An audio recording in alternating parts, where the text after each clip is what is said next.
Shalom, shalom, brothers and sisters. Welcome back to a special edition of Exhortation.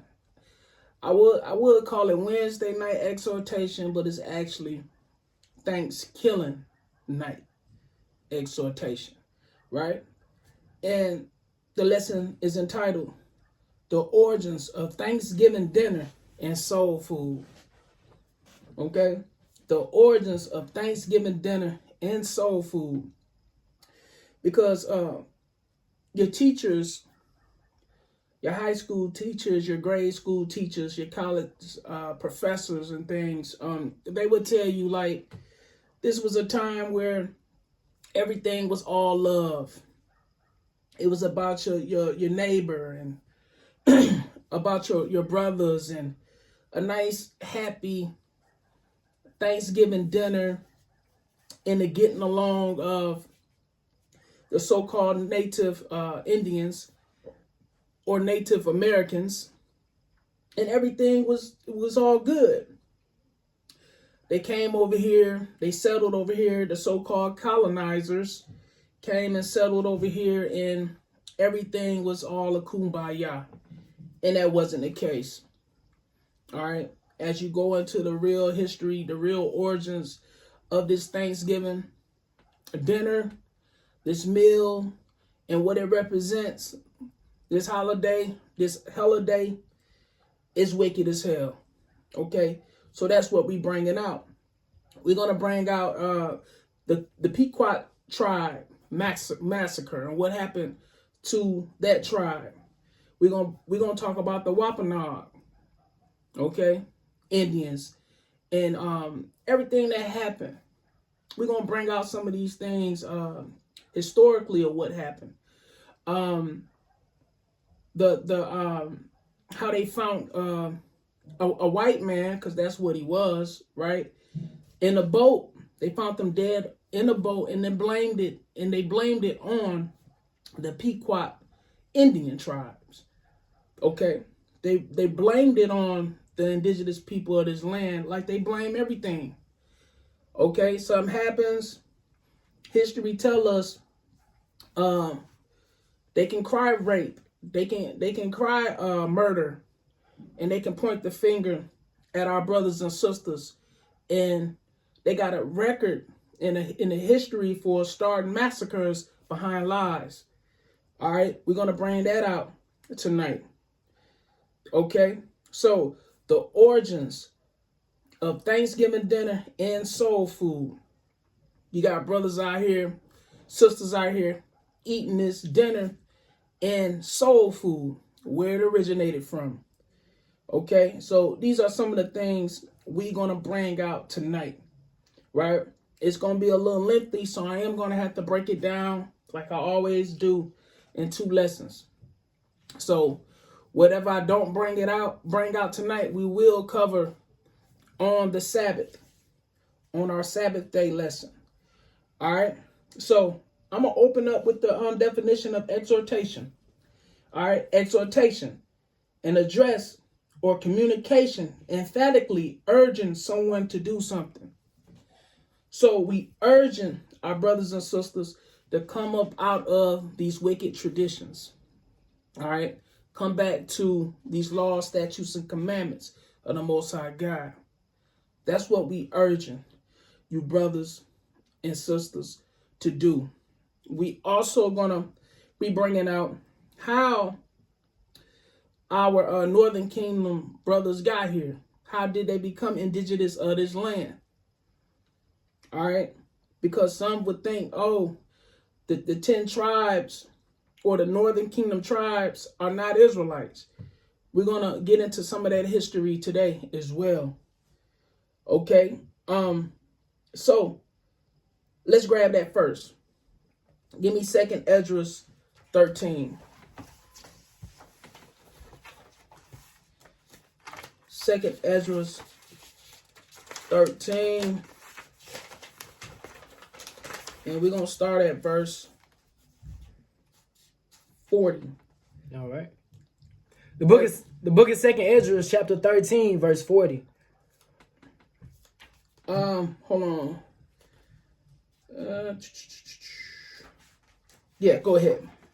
Those are the 10 tribes which were carried away prisoners out of their own land in the time of Osea the king, whom Salmanassar, the king of Assyria, led away captive. And he carried them over the waters, and so came they into another land. So that's how the 10 got here. The 10 tribes got here. Okay. This is when we was given liberties, okay, to dwell amongst the heathen. All right, to be amongst the heathen and to go rebuild Jerusalem. Okay, to dwell with them in Jerusalem. Right. Read verse 41. But they took his counsel among themselves, that they would leave the multitude of the heathen. So they took counsel like, hey man, we're not gonna stay amongst the multitude of the heathen. All right, we're not gonna stay. So a vast majority of the 10 left. Right. Read. And go forth into a further country where never mankind dwelt. So on this western hemisphere, right, in this North America, South America, Central America, this land wasn't nobody dwelling in this land on this side because everybody was amongst the motherland, right? Okay, Jerusalem, that's where civilization started on the eastern part of the eastern hemisphere of this world, of this planet. You understand? Read verse 42. That they might there keep their statutes, which they never kept in their own land. And they entered into Euphrates by the narrow passages of the river. So they entered into Euphrates by the narrow passages of the rivers. You understand? Read. For the Most High then showed signs for them and held still the flood. So the Most High showed signs on how to get here, and he held still the floods so they can travel to this new land. You understand? Read. Till they were passed over. For through that country there was a great way to go, namely of a year and a half. Stop. So it took us a year and a half to get here. You understand? It took us a year and a half to get here. Read. And the same region is called Arsareth. And the same region is called Arsareth, which is modern day America. Okay, Amerigo Vespucci, the English navigator, he came and named this place America rather. Okay, but this is Arsareth, and you can get this information in the Jewish Encyclopedia. The Jewish Encyclopedia. Matter of fact, I'm gonna pull it up. We're gonna get it out. The Jewish Encyclopedia.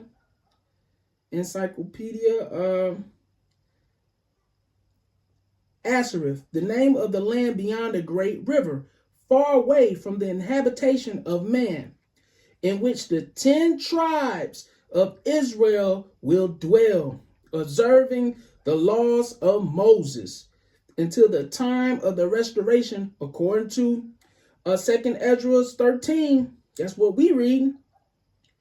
Okay, verse 45. Columbus identified America with this land. Wow. Okay, Columbus identified America with this land. You understand? So when he came here, he settled here in 1492, rather. Okay, he came here and he identified. This is Arsareth. You understand what I'm saying? So this is how the 10 got here. So to the brother that want to debate and things online, you got to go into the history. Right. You got to go into the Greek, the Greco-Roman captivity, the Greco captivity of what happened to our people. You understand? And you will find this in your 1611 King James Bible. Okay, second Esdras 13:40 through the 45, through the 45th verse. Okay, so look up Azareth in your your Jewish encyclopedia, and it'll give you the sense on that. Okay, that's all I wanted on that. Okay, give me Deuteronomy 33.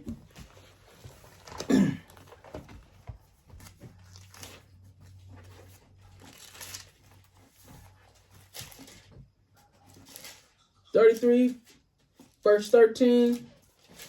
You got it, read it. The book of Deuteronomy, chapter 33, verse 13. And of Joseph he said, blessed of the Lord be his land, for the precious things of heaven, for the dew, and for the deep that coucheth beneath. Stop. So this is going into, okay, the blessings of the tribes. Okay, that's what this is going into. Matter of fact, let me give me verse 1 first. Verse 1. And this is the blessing wherewith Moses, the man of God, blessed the children of Israel before his death. So this when Moses blessed the children of Israel before his death. Okay, with Moses, the man of God, blessed the children of Israel before his death. Right? Jump back down to 13. Verse 13. And of Joseph he said, blessed of the Lord be his land, for the precious things of heaven, for the dew, and for the deep that coucheth beneath. Read. And for the precious fruits brought forth by the sun, and for the precious things put forth by the moon. Read. And for the chief things of the ancient mountains, and for the precious things of the lasting hills. Stop. So it's just going over the blessings, right? Read. And for the precious things of the earth, and fullness thereof, and for the good will of him that dwelt in the bush. Dwelt in the bush. So as we know, when you think of Ephraim and Manasseh, right? And you think of the indigenous people of this land, okay, they was skilled in the field. They were skilled in the bush. You understand? Okay? They was skilled once you think about the Gadites. Okay? A lot of men from the Northern Kingdom tribe. A lot of brothers from the Northern Kingdom tribes. All right? Read. Let the blessing come upon the head of Joseph, and upon the top of the head of them. And upon the top of the head of him that was separated from his brethren. Okay, read that verse again. Verse 16. And for the precious things of the earth, and fullness thereof, and for the good will of him that dwelt in the bush, let the blessing come upon the head of Joseph, and upon the top of the head of him that was separated from his brethren. What verse you on? That's the end of 16. Give me 17. Verse 17.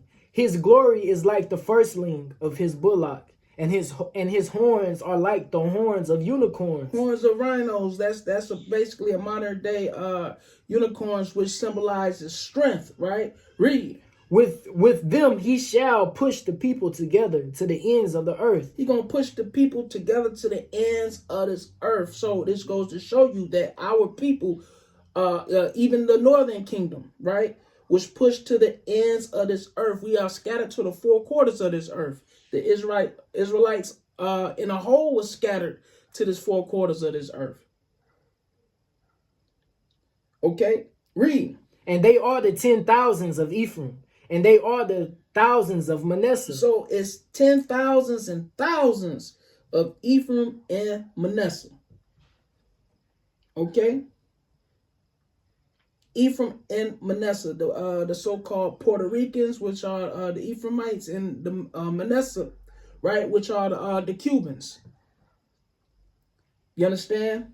Which are all what? Indigenous of this land.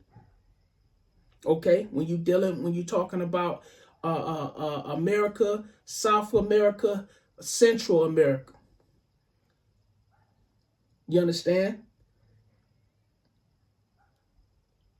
Give me verse 17 again. Verse 17. His glory is like the firstling of his bullock, and his horns are like the horns of unicorns. With them he shall push the people together to the ends of the earth. And they are the 10,000s of Ephraim, and they are the thousands of Manasseh. Okay, that's all I wanted on that. That's all I wanted on that. So, it's brothers out here, oh, you know, they ain't the 10, they ain't the 10, they ain't Israelites, because y'all just looking at skin and hair. Oh, their hair ain't kinky enough. Their skin ain't dark enough. Okay? That's all y'all looking at. All right? You're not looking at anything else. Give me Hosea 7 and 8. I'm just gonna give some brief history real quick.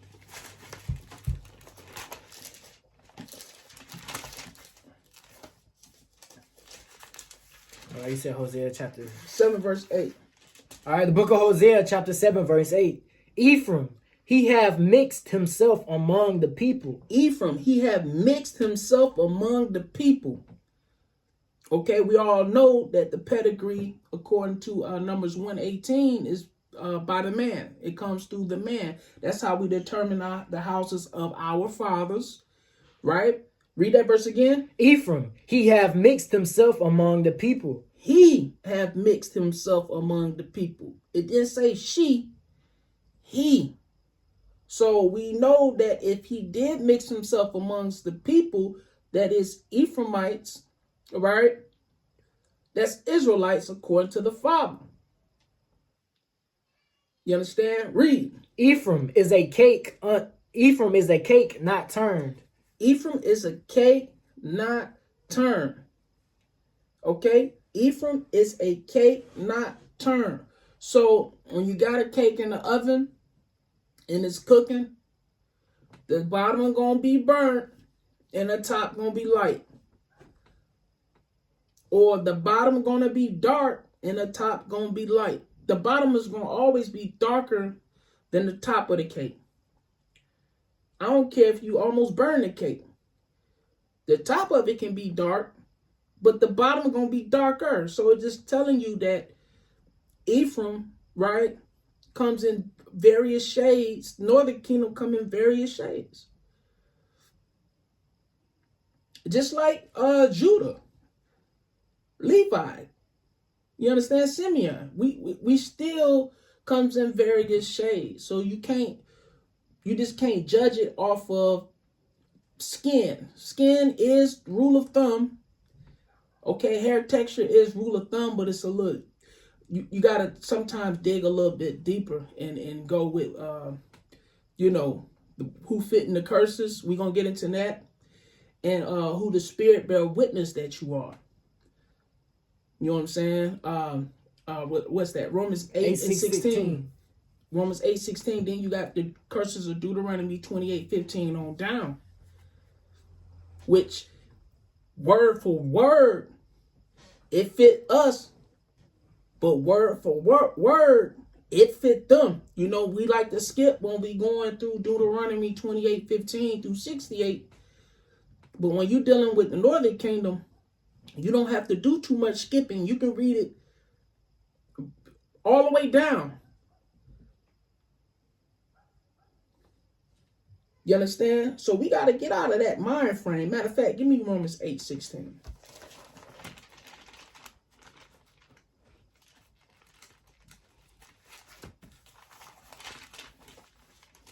All right. The book of Romans, chapter 8, verse 16. The Spirit itself beareth witness with our spirit that we are the children of God. That we are the what? The children of God. So if you recognize the enemy, you recognize that what he have done, the atrocities that he have done to our people, rape, rob, pillage, murdered, stole, this did all kinds of things to us. You know, just like in the preview of this lesson, how you had the so-called Indians, right, flip the table. In the preview of the video, I used the sisters, okay, to flip the table. And a lot of them know about the Pequots, the Wampanoag, and you know, all of the Indian tribes that was murdered. All right, that ended up on the reservation camps. Yeah. You understand that's a lot of them still there, man. So they spirit bear witness with our spirit. Read verse 16 again. Verse 16. The Spirit itself beareth witness with our spirit that we are the children of God. That we are the children of God. Once you can do that, hey man, you can call out what's going on and what happened to your people. It's a strong possibility. And if you being blunt with it, because there's some brothers and sisters out here that's real scary. That's not, that don't want to speak about these things. Hey man, you need to check your spirit. Right. If you find yourself taking up for the white man all the time and trying to make excuses for him, you need to watch your spirit, because you so busy trying to knock the indigenous people of this land, right? You need to check and see who you are. Yeah, exactly. They got more fire and zeal about what went on with them, and they recognize what went on with them as a people, and you don't. Right. So you need to check yourself. You need to check yourself, right? Give me Hosea 11 verse 9. Matter of fact, Hosea 1 and 10. All right. I'm there already. You got it. Read it. The book of Hosea, chapter 1, verse 10. Yet the number of the children of Israel shall be as the sand of the sea. So you up here talking about this people ain't, that people ain't. The so-called Mexican, Native American, Native Indians are not. The Hispanic, the Latinos, the Guatemalans, and you want to say that they are not of the 12. Right. You understand? The so-called Dominicans, the Seminole Indians, right? The American Indians, okay? The Cubans. You want to say that they ain't, because you got other little personal reasons. Right. Oh, their hair ain't kinky enough, or man, that right there, that light skin, dark skin stuff was put on us in slavery, man, to make us fight against each other. The paper bag test. The paper bag test, the pencil test, all that stuff, man, was put on us when we had that hard bondage, because we still considered slaves. Give me that. Hosea 1 and 10. All right. Yet the number of the children of Israel shall be as the sand of the sea, which cannot be measured nor numbered. And it shall come to pass that in the place where it was said unto them, ye are not my people. What they saying right now? Oh, them ain't the people. A lot of people want to throw away the 10. Some people don't even want to subscribe to the 10 being Israel, or subscribe to the indigenous people of this land being Israel, because they believe that they didn't come over here. They was already here. No, they came over here. They migrated over here. They went through the Euphrates. They came over here to this land. They didn't come. They ain't Asian. They ain't come through the Bering Strait and all that stuff. No, they are Israelites. These are brothers and sisters. You understand? Read. All right. And it shall come to pass that in the place where it was said unto them, ye are not my people, there it shall be said unto them, ye are the sons of the living God. Ye are what? Ye are the sons of the living God. Ye are the sons of the living God. So we telling you, so-called Hispanic and Native Americans, the indigenous people of this land, ye are what? Ye are the sons of the living God. Ye are the sons of the living God. That's who you are. You need to wake up. know that the same thing happened to your people, happened to our people. Why? Because we the same people. We the same people. You understand? Let's move on a little further. Now give me Hosea 11:9. Hosea 11:9.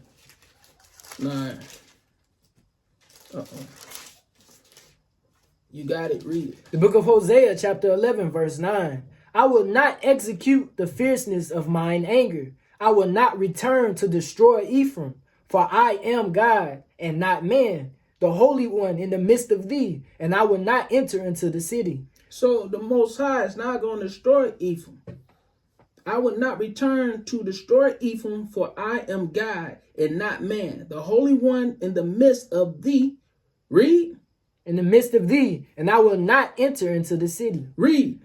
They shall walk after the Lord. He shall roar like a lion. Read that again. They shall walk after the Lord. He shall roar like a lion. So if you know one thing you know about the Ephraim, you understand Manasseh, okay, and the indigenous people of this land, the Gadites and stuff, they are fierce. Read that again. They shall walk after the Lord. He shall roar like a lion. Read. When he shall roar, then the children shall tremble. Then the children shall tremble. You understand? Then the children shall tremble. Read. From the west. From the where? From the west. From the west. So we on the west, where we at right now. This is considered the western part of this earth, the wild, wild west. Right. Okay, so it's giving you demographically where the 10 ended up. It's telling you that they ended up on the western hemisphere of this world. But no, don't nobody want to hear that. And it's mainly Judah, Benjamin, and Levi. But chiefly Judah and Benjamin. Yeah. You understand? Top of really Judah. For real. You understand? So give me Genesis 49. Genesis 49. I'm gonna start verse 19. So yeah, we just touching on it a little bit. We ain't gonna go too deep on y'all. We just gonna exhort you, brothers. There's plenty of in-depth breakdowns online the brothers bring out. We just touching it. We just touching it a little bit. You understand? Genesis 49, verse 19. You got it. All right. The book of Genesis, chapter 49, verse 19. Gad, a troop shall overcome him, but he shall overcome at the last. Read that again. Gad, a troop shall overcome him. Gad, a troop shall overcome him. You Native Americans. All right, you Gadites. What happened to him? Read that again. Gad, a troop shall overcome him, but he shall overcome at the last. Hey, you're going to get the victory at the last, even when them Edomites came here. Them Europeans came here. All right. And what they do? Read verse 19 again. Gad, a troop shall overcome him. A troop shall overcome him. Read. But he shall overcome at the last. But you're going to overcome at the last. We shall overcome at the last. So that happened. This is all biblical prophecy. This happened.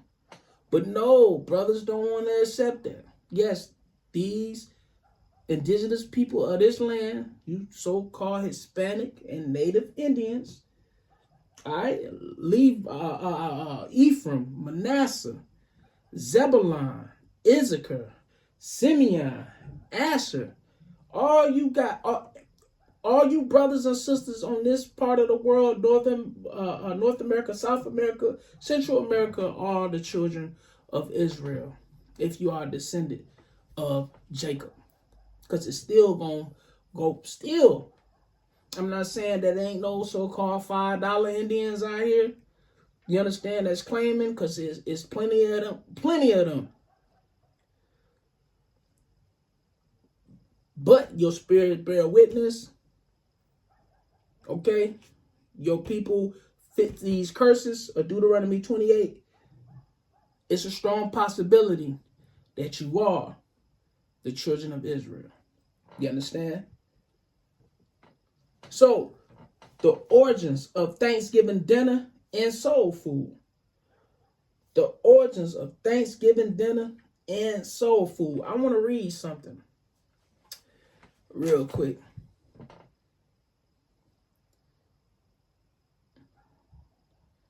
I want to read something real quick. See if I can find it real quick. Bear with me.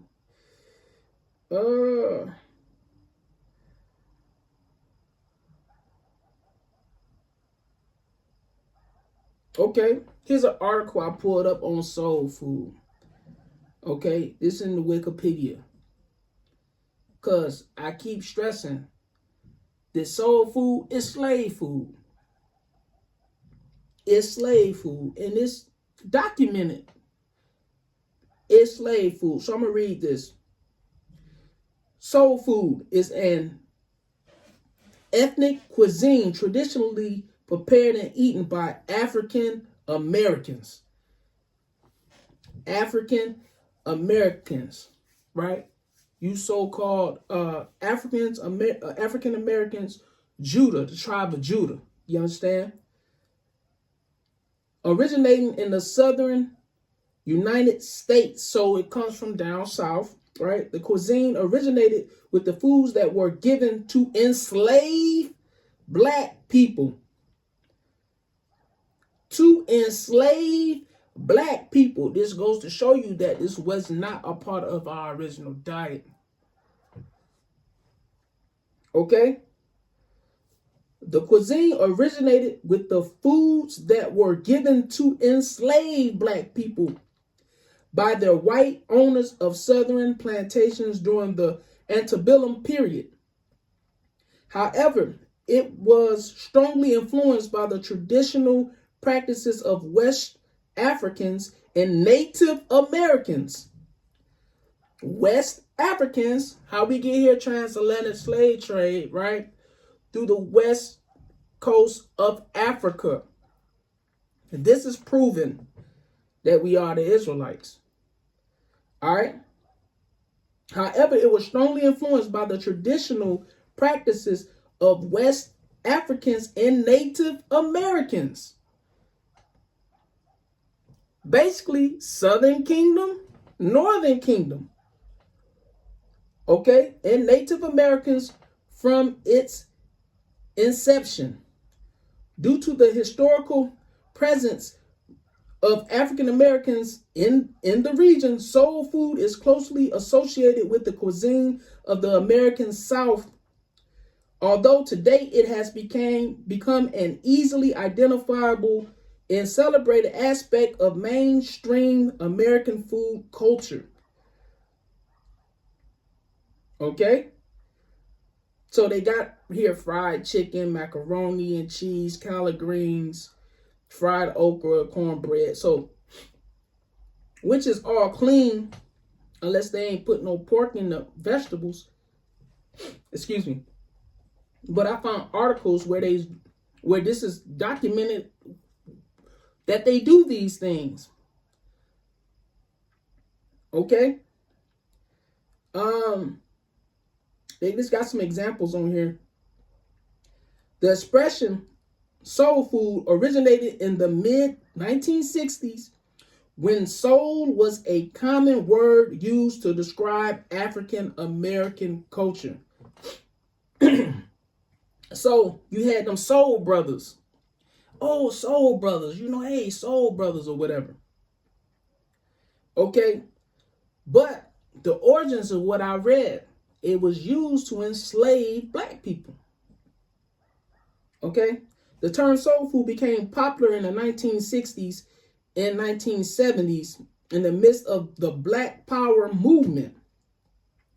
One of the earliest written uses of the terms is found in the autobiography of Malcolm X, which was published in 1965.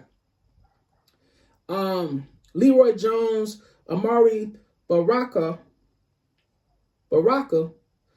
published an article entitled Soul Food and was one of the key proponents for establishing the food as a part of the Black American identity. Okay, so they're taking this slave food and trying to line it up saying that it's part of Black American identity. Okay, that's what they're saying.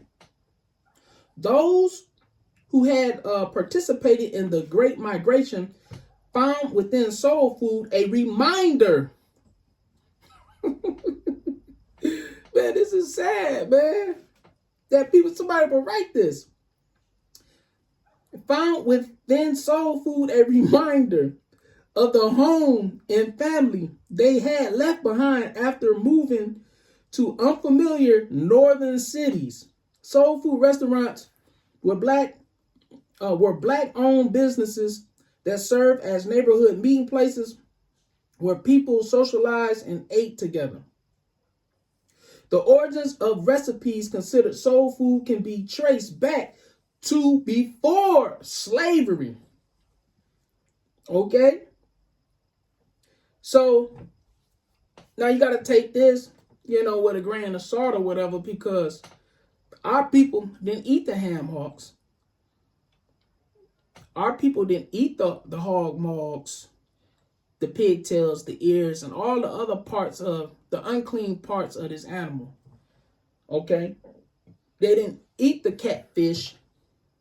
They didn't eat the crab, they didn't eat nothing unclean.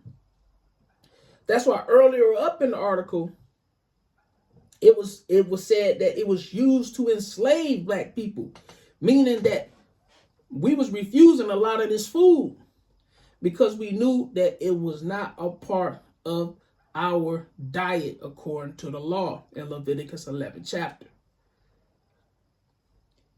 You understand what I'm saying? Okay, it was not according to the law. Okay, let's get back to the article. The origins of the recipe considered soul food can be traced back to before slavery, as West African and European foodways were adapted to the environment of the region. Many of the food integral to the cuisine originate from the limited rations given to enslaved people. Let me reread that.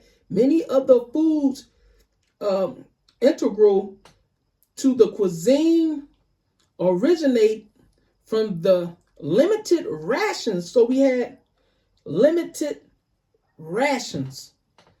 You only got a little bit. Limited rations given to enslaved people by their planters and masters. Enslaved people were typically given a peak of cornmeal and 3/4 pounds of pork per week. They was given a peak of cornmeal and 3/4 pounds of pork per week. They didn't say if it was ham. They didn't say if it was the Boston butt. They didn't say if it was bacon, which it's the belly of the pig. It don't say anything about what cut or premium cut of meat this is. It only states it was 3/4 pounds of pork per week. So you could have got the foot, because Negroes love pig feet. Negroes love pig ears. Negroes love pigtails. Negroes love chitlins. Niggas love these things. Pig snout. People eat these things. They eat the nose. They eat the nose. They I eat ain't the heard nuts, that all kinds of I nasty ain't shit. heard none of that. Yeah. So it didn't say, right? Because you got the fat back. Remember, this food was given to slaves. So the slaves got the parts of this food, which today we call it soul food, because we took the parts, we salvaged all the parts and tried to make the meal stretch. All right. So we had to suck on all them bones and make bone soups and all kinds of things, right? Just to, the pig feet, how you eat the pig feet now. Where do you think this come from, man? And you eating a foot. I ain't eating nobody's foot. Right. You understand? So I'm just showing you where this come from. All right. So to get back to the article, in 3/4 pounds of pork per week, right? And from those rations come soul food staples such as cornbread, fried catfish, barbecue ribs, and you know they was pork, chitterlings, which are the intestines of a pig, right? Which the food that the pig eat all filths of the earth. This is the most filthiest animal on the planet Earth. You understand? He's the most filthiest animal on the planet Earth. Right. And it goes, the foods, all that filthy eat goes into his stomach, which is digested and goes through his intestines, right? Which comes down to his rectum, and it's being released out of his anus. You understand? So the intestines, then you can have stuff trapped in your intestines for months. So you just basically getting some marinated shit. Basically, you eating the intestines of a pig. So all that filth is going down his upper intestines, lower intestines, right, and ultimately coming out as dung out of his rectum. So that's all you getting. That's why it smells like that. It smells like that in the house, and I don't care how much hot sauce you put on it. I don't care how much vinegar you soak it in. And I used to go, I went over, I got some partners that's in the world. I've been to their houses and stuff like that. And you walk in and, you smell that smells like, it's like booty and hot sauce. You smell booty and hot sauce. Somebody been cooking chitlins. And it be all in the curtains. It be all in their furniture. You have to throw the whole house away. You walk in there, you be like, damn, what's that smell? You go into to older people homes and stuff like that. You're like, damn, they got that smell. That's because they've been cooking chitlins for years in their house. Okay, so back to the article. Cornbread, fried fish, which is unclean. You can read about that in Leviticus 11 chapter. Barbecue ribs, Leviticus 11:7, right? Chitterlings, Leviticus 11:7. Neck bones, Leviticus 11:7. Because believe me, all this is pork. It has been noted that enslaved Africans were the primary consumer of cooked greens, collard greens, beets, dandelions, kale, and sweet potatoes for portions of U.S. history, and they love to put the fat back in the pigtails and stuff in that as well. So it's the following a whole meal. Most enslaved people needed to consume a high-calorie diet to replenish the calories spent working long days in the fields and performing other physical arduous tasks. Okay? Arduous tasks. This led to time-honored soul food traditions like frying foods, bread and meats, and fishes with cornmeals, and mixing meat with vegetables. Did we just read that? I just said that. Mixing meat with vegetables. Okay? Putting pork in collard greens. We just read that. I just said that, and we just read that.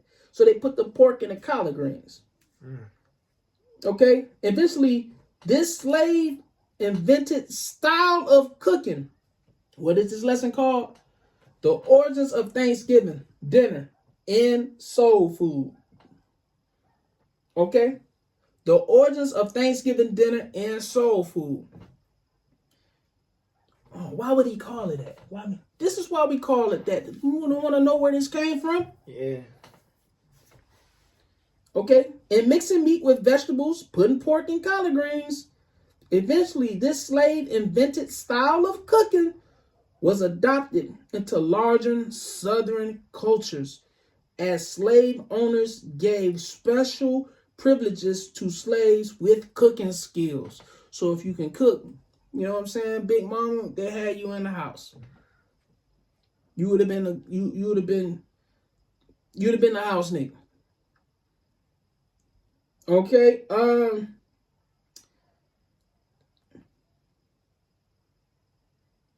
let's read this. Impoverished whites and blacks in the South cooked many of the same dishes stemming from the soul tradition. So not only is this slave food, right, it is also considered poverty. You eating like, you think you eating good. Well, I'm eating good. You eating poverty because guess what? We just read impoverished whites also ate like this. Okay, so impoverished whites and blacks in the South cook many of the same dishes stemming from the soul tradition, but styles of preparation sometimes vary. So it lets you know that we still cook different. They cook their stuff this way, we cook our stuff that way. Okay? Okay, certain techniques popular in southern cuisines. Okay, frying meat in using all parts of the animal for consumption. Frying meats in using all parts of the animals for consumption. That's some slave food. That's the foot. That's the tail. That's the ear. You understand? That's the intestines. That's the balls. That's the snout. They ain't throwing away anything. Oh, let's not forget about the pig skin. The crackling. They make the crackling cornbread, the crackling this, the pork skin. That's because it was slave food. They couldn't afford to throw away anything. Right. And if you watch that clip on Roots, when Hitler gave Kunta his plate, it had a piece of fat back on it and grits. That's another thing that proves that we didn't eat this diet, and they used this food to enslave our people. Because when Hitler tried to hand Kunta the plate with the pork on it and the grits, he knocked the plate out of his hand. Right.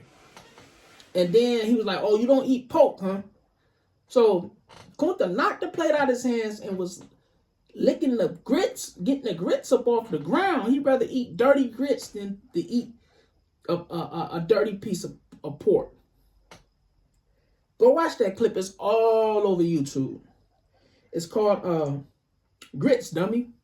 It's called Grits Dummy because, you know, Kunta was like, yeah, grits dummy. He was calling Hitler. He was kind of mocking Hitler. Was like, yeah, I want grits, more grits. You understand? So, back to this. Frying meats and using all parts of the animal for consumption and shared with ancient cultures all over the world, including China, Egypt, and Rome. Okay, let me scan through this.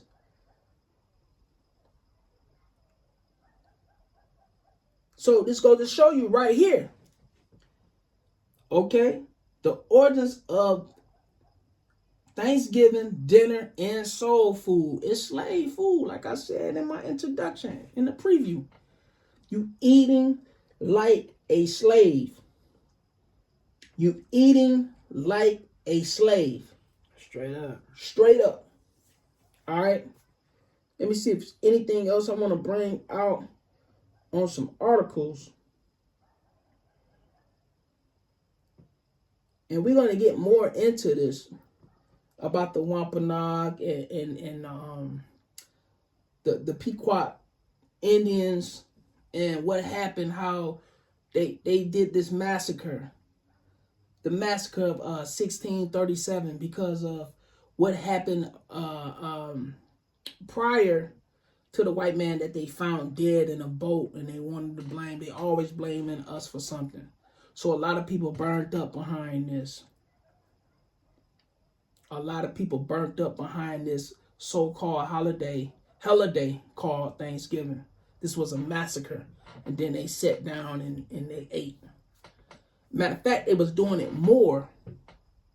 They was doing it real often until Abraham Lincoln was like, hey, we're going to make it one national holiday. We're going to bring that history out.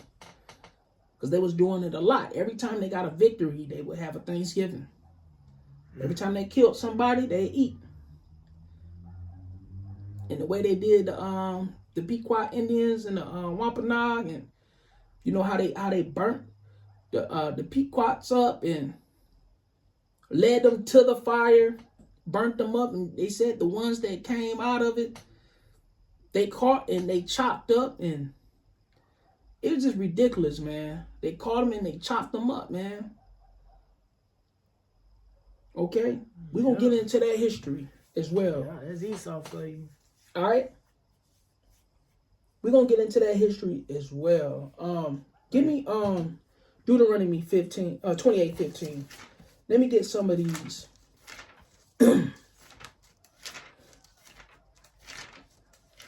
This also going to prove that the Gadites, the Ephraimites, Manasseh, Zebulun, Issachar, okay, Reuben, Naphtali, everybody, all the 10 that came here is held under these curses as well. They're up under the curses as well.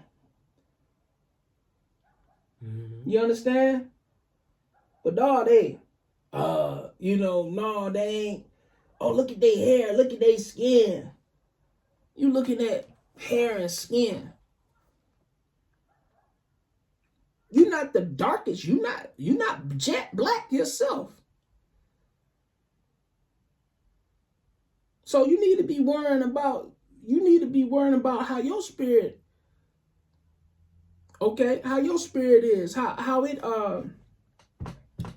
resonate with our spirit. I identified that we are the children of the Most High. I'm loosely paraphrasing. Right. You understand? Let's get some of them before we go up out of here today, because we're almost at an hour.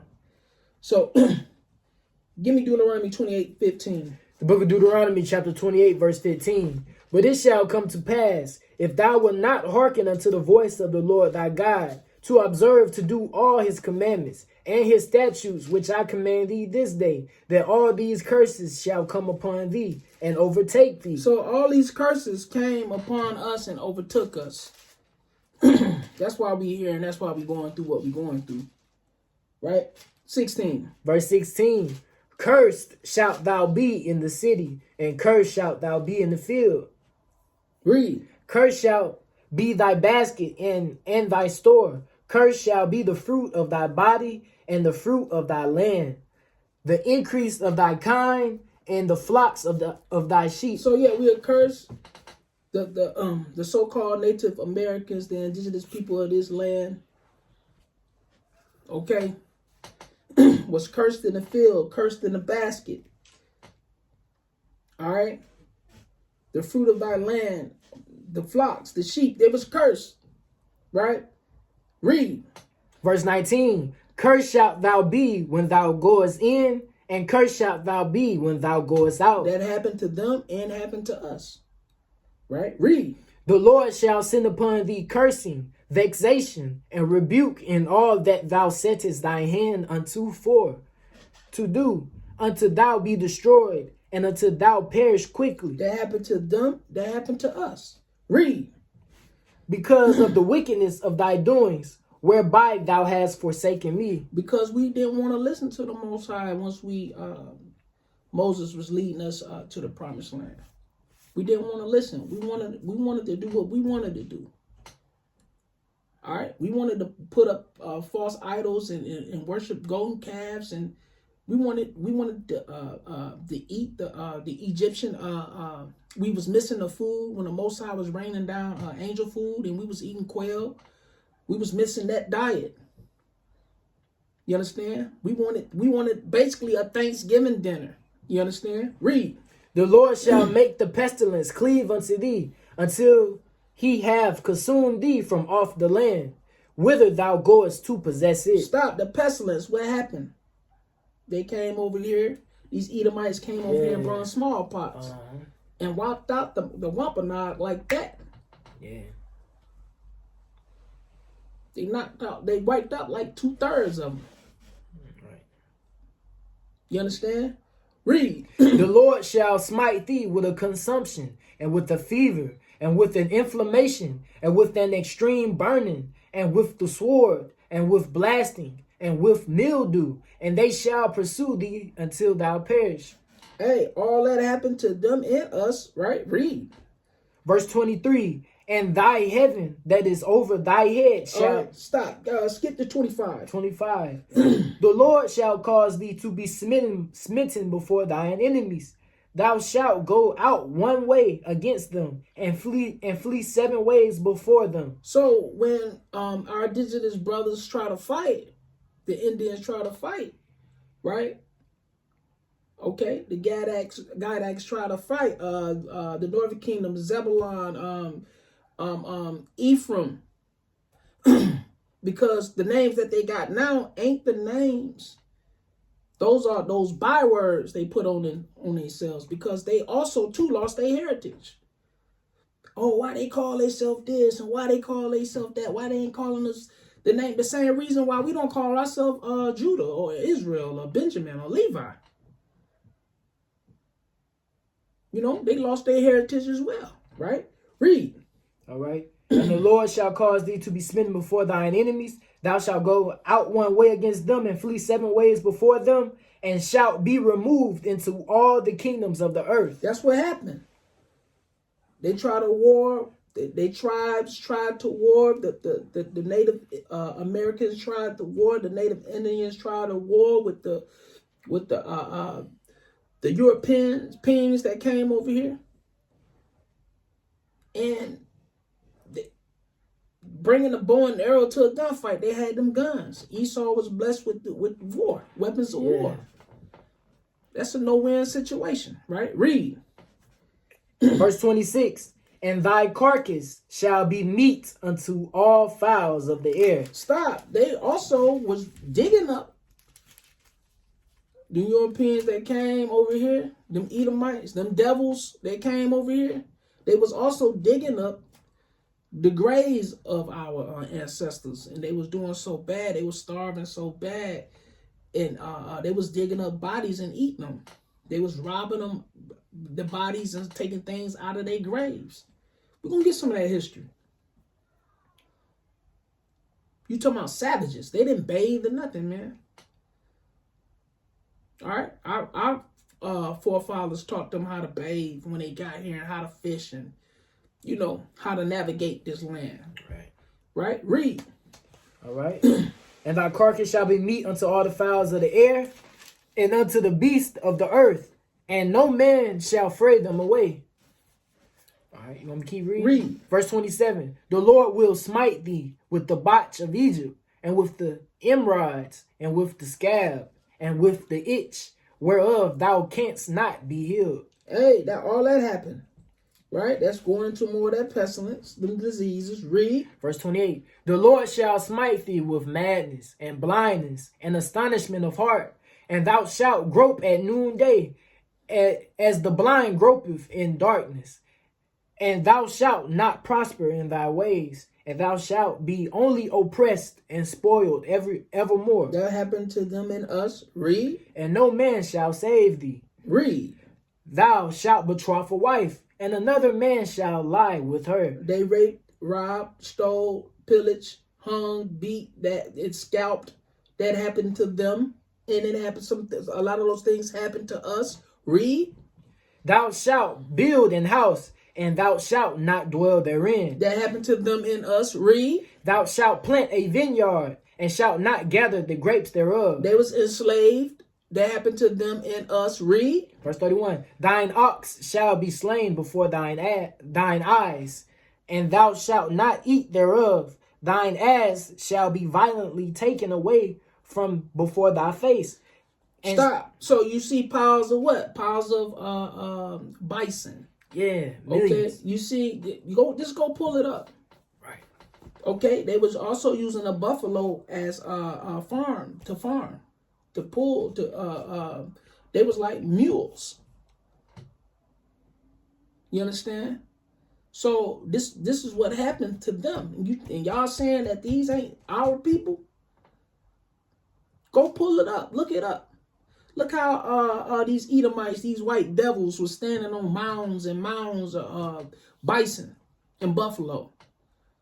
Right? Read. Thine ass shall be violently taken away from before thy face, and shall not be restored to thee. Thy sheep shall be given unto thine enemies, and thou shalt have none to rescue them.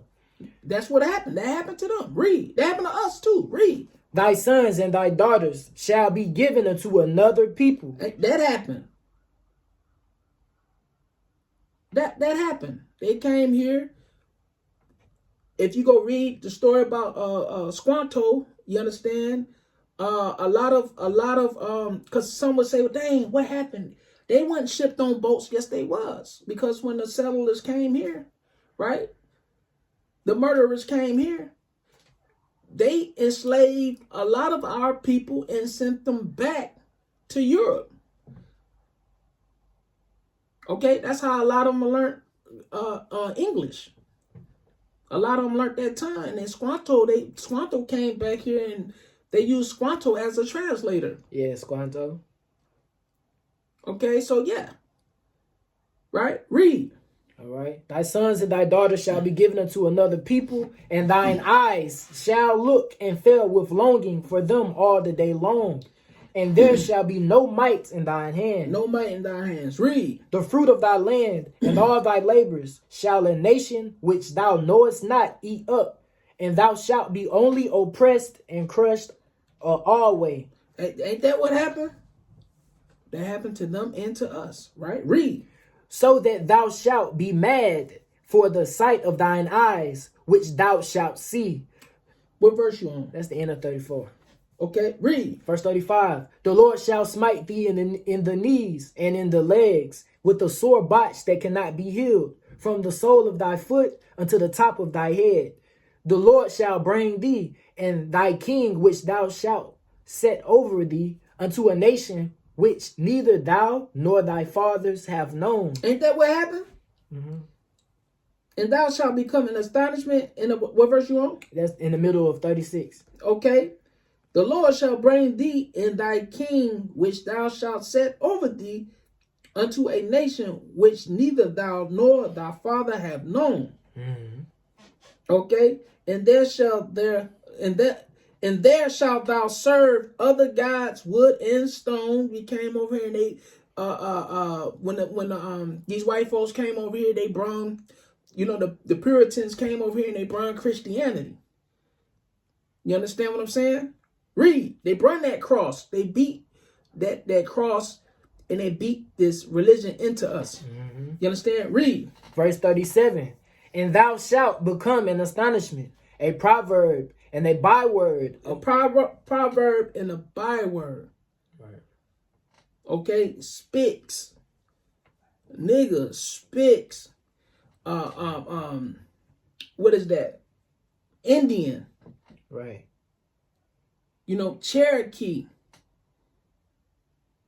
Wampanoag. All those are Those are proverbs and bywords, engines, and all these other names that that the oppressors, our enemies, gave them, and they was calling themselves as well, just like we call ourselves African Americans,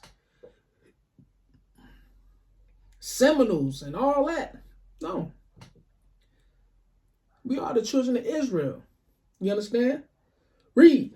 And thou shalt become an astonishment, a proverb, and a byword among all nations, whither the Lord shall lead thee. Thou shalt carry much seed out into the field, and shalt gather but little in. Stop. That's going into slavery as well. Read. For the locust shall consume it. Thou shalt plant. What verse you on? Verse 39. 39. When you go to the verses, call it out because I want to skip. Give me 41. Verse 41. Thou shalt beget sons and daughters, but thou shalt not enjoy them, for they shall go into captivity. They shall what? For they shall go into captivity. That's what happened. That happened to them and to us. That happened to them and to us. Right? Jump down to 43. Verse 43. The stranger that is within thee shall get up above thee very high. Ain't that what happened? The stranger came in. They claimed that they had peace treaties and things like that of that nature that they was going to keep. Right? What happened to them? They got up very high. Right? Read. And thou shalt come down very low. And you came down very low. That happened to them and us. They killed a lot of them. Right? The strangers was around them. You understand? Read. He shall lend to thee, and thou shalt not lend to him. Ain't that what happened? You can't go nowhere to get no money. You ain't got your own banks or anything set up. That happened to them and to us. Same thing, right? Read. He shall be the head, and thou shalt be the tail. You the tail. We the tail. You the tail. And they saying that they ain't the people. Read. Verse 45. Moreover, all these curses shall come upon thee, and shall pursue thee, and overtake thee, till thou be destroyed, because thou hearkenest not unto the voice of the Lord thy God, to keep his commandments and his statutes, which he commanded thee. So this is why this is going on, because we didn't want to keep the law, statutes, and commandments. Drop down to 47. Verse 47. Because thou servest not the Lord thy God with joyfulness, and with gladness of heart, for the abundance of all things. Therefore shalt thou serve thine enemies, which the Lord shall send against thee, in hunger, and in thirst, and in nakedness, and in want of all things. He shall put a yoke of iron upon thy neck until he have destroyed thee. That happened to them and to us. They were slaves as well. Right. Oh, no, they ain't us. Well, they fitting all the curses, brother. They fitting all the curses. 49. Verse 49. The Lord shall bring a nation against thee from afar, from the end of the earth, as swift as the eagle flieth. As what? As swift as the eagle flieth. So their symbol is the eagle, right? They came from the other ends of the earth, and what they do? They conquered this indigenous land, right? Read. A nation whose tongue thou shalt not understand. They didn't understand the so-called Indians. And so-called Indians didn't understand them. They fit the prophecy, brother. You got what you talking about that they ain't the Israelites. Read. A nation of fierce countenance, which shall not regard the person of the old, nor show favor to the young. That happened to them and to our elders and to their elders. That happened to their young and to our young. Right? Read. And he shall eat the fruit of thy cattle and the fruit of thy land until thou be destroyed. Read. Which also shall not leave thee either corn, wine, or oil, or the increase of thy kind, or flocks of thy sheep, until he have destroyed thee. Read. And he shall be... What verse you on? Verse 52. Skip down to 61. Verse 61. Also, every sickness and every plague, which is not written in the book of this law, them will the Lord bring upon thee until thou be destroyed. So that pestilence, the sickness, that disease, okay? Smallpox wasn't written, but it happened. Yeah. So we got to look at that, just like Corona. It's not written, but it's one of them plagues. Read that verse again. Verse 61. Also every sickness and every plague, which is not written in the book of this law. That's not written in the book of this law. You understand? Read. Them will the Lord bring upon thee until thou be destroyed. Till thou be destroyed. Read. And ye shall be left few in number, whereas ye were as the stars of heaven for multitude, because thou wouldest not obey the voice of the Lord thy God. And it shall come to pass. What verse you on? Verse 63. Read. And it shall come to pass that as the Lord rejoiced over you to do you good and to multiply you, so the Lord will rejoice over you to destroy you. So we was mighty and abundant, but he left us few in number. Okay? Give me verse 62 again. Verse 62. And ye shall be left few in number. Left few in number. That happened to them and that happened to us. Now the Most High, of course, is bringing those numbers back because we all are as the sands of the sea. You understand? So we still above and we outnumber all nations. You understand? Okay, 64. Verse 64. And the Lord shall scatter thee among all people, from one end of the earth even unto the other. So we were scattered to the four quarters of this earth. Okay, you got some that's mainly in this area, some that's mainly in that area, but we still, as a nationality of people, was scattered. Like you got some of us over there in the United Kingdom. You understand? You got some of us over there in Russia. You got some of us all over in Asia. But predominantly, we are like right here. Okay, read. And there thou shalt serve other gods, which neither thou nor thy fathers have known, even wood and stone. Read. Verse 65. And among these nations shalt thou find no ease, neither shall the sole of thy foot have rest. But the Lord shall give thee there a trembling heart, and failing of eyes, and sorrow of mind. And thy life shall hang in doubt before thee. That happened to us and happened to them. Read. And thou shalt fear day and night, and shalt have no assurance of thy life. Read. In the morning thou shalt say, Would God it were even. And at evening thou shalt say, Would God it were morning. For the fear of thine heart wherewith thou shalt fear, and for the sight of thine eyes which thou shalt see. That happened to them and us. We are here scared. We don't know what's going on. We don't know if our life gonna be taken like that. We don't know if we're gonna get justice like Ahmaud Arbery did. We don't know. We don't know what's going on. You don't know, right?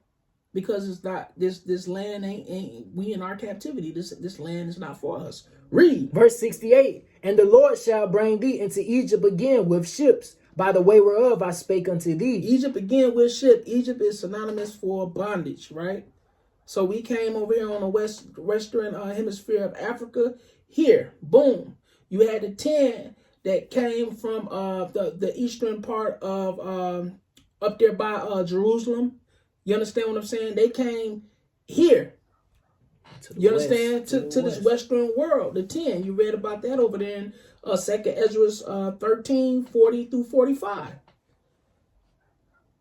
Okay? They came here to this western parts. And then when they got here, they was enslaved here and they was shipped as well. They've been on them slave ships too. You understand? Read. All right. And the Lord shall bring thee into Egypt again with ships, by the way whereof I spake unto thee. Thou shalt see it no more again. And there ye shall be sold unto your enemies for buying men and buying women. And no man shall buy you. So that happened to them. That happened to us. Okay, we're sold to our enemies. So brothers and sisters, we're going to wrap it up. All right. The origins of Thanksgiving dinner and soul food. All right. I just wanted to give some brief history. This is going to be part 1. We're going to do part 2 this Sabbath coming up. We're going to do the aftermath of Thanksgiving. You know, going to Black Friday and all this and that. Okay. So I hope this lesson was edifying. I hope it strengthened your walk. man, we just wanted to exhort y'all. I hope y'all enjoyed this special edition of Exhortation. It will be Wednesday night exhortation, but this is Thursday night, right? So, hey, brothers, y'all stay in the spirit. Don't be out here eating no leftover plate that your grandma and them gave you for Thanksgiving. Don't eat it, man. Just throw it away, right? Because you breaking bread with these traditions and these wicked massacres and things that took place over here in this land, right? With that, we say shalom.